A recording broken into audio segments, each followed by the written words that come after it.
whoever dishonestly issue a check towards repayment of loan or fulfillment of an obligation which is dishonored on presentation shall be punished with the imprisonment which may be extended to 3 years।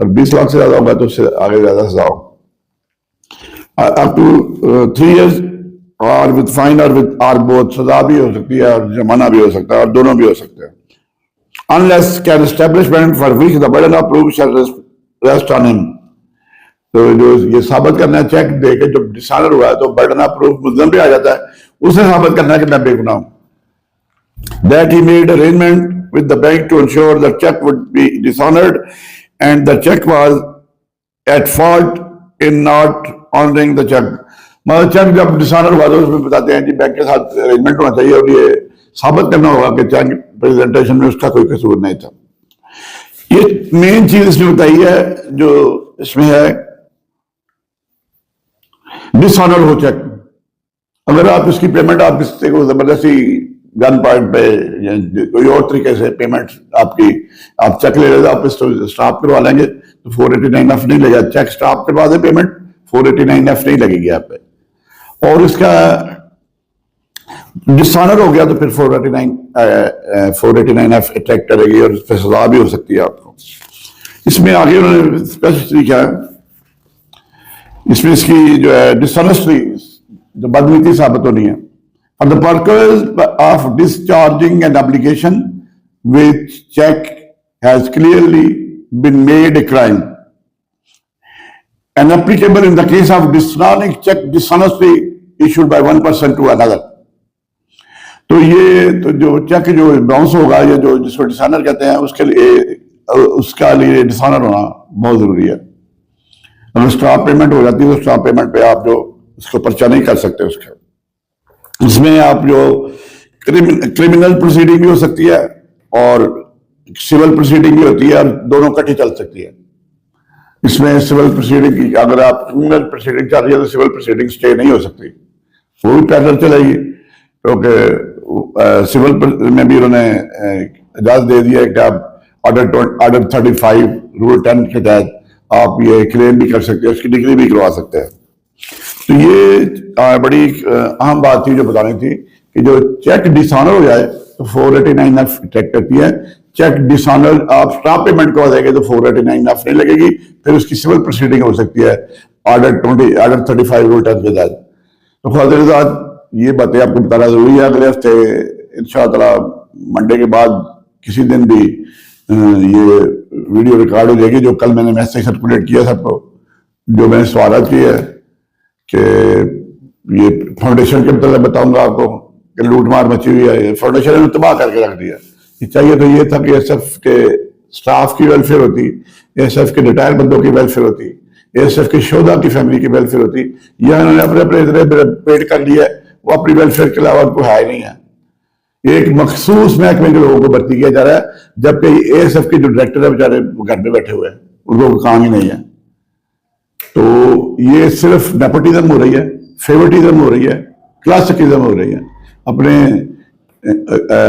یاروں دوستوں کو رکھ رہے ہیں اور 6 لاکھ روپے تنخواہ دے رہے ہیں اور ان کی آفس میں رینوویشن میں کروڑوں روپے خرچ ہو رہے ہیں. یہ کسی کے باپ کی جیب سے تو نہیں پیسہ جا رہا, یہ تو پبلک کا پیسہ ہے, یہ ایسا رئیس کا پیسہ ہے. تو خدا کا خوف کریں. تو خواتین حضرات انشاءاللہ تعالیٰ اگلے ہفتے آپ سے ایک بہت بڑا کھڑا کیا جائے گا, آپ کو بتایا جائے گا یہ کہاں لوٹ مار ہو رہی ہے, کس طرح بے دردی کے ساتھ ہو رہا ہے. اس سب میں کوئی بندہ ڈیپوٹیشن میں چلا جائے تو وہ اس محکمے کے لیے وہ کہ نسول بن جاتا ہے, اس کو پھر واپس آنے کے لیے بھی پالے توڑنے پڑتے ہیں. اور خود آپ ڈیپوٹیشن پہ آتے ہو تو آپ کے لیے ڈیپوٹیشن حلال ہے اور ایس ایف کے بندوں کے لیے حرام ہے. تو یہ باتیں حضرت نظرات انشاءاللہ نیکسٹ ویک میں ہوگی. مجھے اجازت دعا میں یاد رکھے. السلام علیکم ورحمۃ اللہ وبرکاتہ.